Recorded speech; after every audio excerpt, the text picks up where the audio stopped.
Arousing an eager want in other people is a powerful skill that can greatly enhance your ability to influence and persuade them.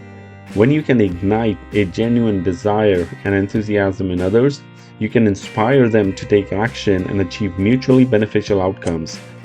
Here are a few strategies that can help you arouse an eager want in others. Understand the needs and desires. To arouse an eager want, you must first understand what truly motivates and drives the other person. Take the time to listen actively, empathize, and ask questions to gain insights into their goals, aspirations, and challenges. By understanding their needs and desires, you can tailor your approach to align with what matters most to them. Highlight the benefits and outcomes. Clearly communicate the benefits and positive outcomes that the other person will experience if they embrace your idea, product, or proposal. Help them visualize how their lives will be improved, the problems they will solve, or the goals they will achieve. Make it compelling and tangible, painting a vivid picture of the positive impact that your proposition can have on their lives. Appeal to emotions. Humans are driven by emotions, and tapping into those emotions can be a powerful way to arouse an eager want. Connect with people on an emotional level by telling stories, using metaphors, or appealing to their values and personal aspirations. Make them feel excited, inspired, or deeply connected to the vision you are presenting. Create a sense of urgency. By instilling a sense of urgency can make people more eager to take action. By highlighting time-sensitive opportunities or limited availability, you can create a fear of missing out or the desire to seize the moment. However, it's important to ensure that urgency is genuine and not artificially manufactured, as people can sense manipulation. Build trust and credibility. Trust is essential for arousing an eager want in others. Establish your credibility by demonstrating your expertise, sharing success stories, and providing evidence that supports your claims. When people trust you and believe in your abilities, they are more likely to eagerly embrace your ideas or proposals. Empower and involve them. Give the other person a sense of ownership and involvement in the decision-making process. Allow them to contribute their ideas, opinions, and perspectives. People are more likely to be eager and committed when they feel like active participants rather than passive recipients. So, the only way on earth to influence the other people is to talk about what they want and show them how to get it. Remember that tomorrow when you're trying to get somebody to do something, if for example you don't want your children to smoke, don't preach at them and don't talk about what you want. But show them that cigarettes may keep them from making the basketball team or winning the 100-yard dash. This is a good thing to remember regardless of whether you are dealing with children or calves or chimpanzees. For example, one day Ralph Waldo Emerson and his son tried to get a calf into the barn, but they made the common mistake of thinking only of what they wanted. Emerson pushed and his son pulled, but the calf was doing just what they were doing. He was thinking only of what he wanted, so he stiffened his legs and stubbornly refused to leave the pasture.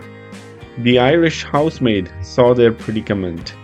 She couldn't write essays and books, but on this occasion at least, she had more horse sense or calf sense than Emerson had. She thought of what the calf wanted, so she put her maternal finger in the calf's mouth and let the calf suck her finger as she gently led him into the barn. Every act you have ever performed since the day you were born was performed because you wanted something. How about the time you gave a large contribution to the Red Cross? Yes, that is no exception to the rule. You gave the Red Cross the donation because you wanted to lend a helping hand. You wanted to do a beautiful, unselfish, divine act. If you hadn't wanted that feeling more than you wanted your money, you would not have made the contribution. Of course, you might have made the contribution because you were ashamed to refuse or because a customer asked you to do it. But one thing is certain, you made the contribution because you wanted something. Action springs out of what we fundamentally desire. And the best piece of advice which can be given to would-be persuaders, whether in business, in the home, in the school, in politics, is first, arouse in the other person an eager want. He who can do this has the whole world to him. He who cannot walks a lonely way.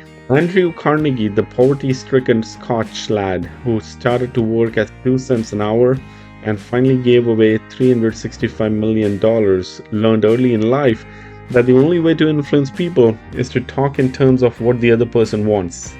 He attended school only 4 years, yet he learned how to handle people. To illustrate, his sister-in-law was worried sick over her 2 boys. They were at Yale, and they were so busy with their own affairs that they neglected to write home and paid no attention whatever to their mother's frantic letters. Then Carnegie offered to wager $100 that he could get an answer by return mail. Without even asking for it, someone called his bet. So he wrote his nephews a chatty letter, mentioning casually in a postscript that he was sending each one a $5 bill. He neglected, however, to enclose the money. Back came replies by return mail thanking dear Uncle Andrew for his kind note, and you can finish the sentence yourself. Tomorrow, you may want to persuade somebody to do something. Before you speak, pause and ask yourself, how can I make this person want to do it? This question will stop us from rushing into a situation heedlessly with futile chatter about our desires.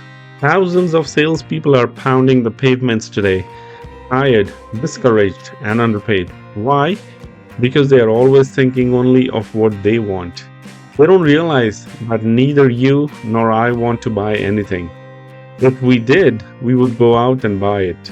Both of us are eternally interested in solving our problems, and if salespeople can show us how their services or merchandise will help us solve our problems, they won't need to sell us. We'll buy.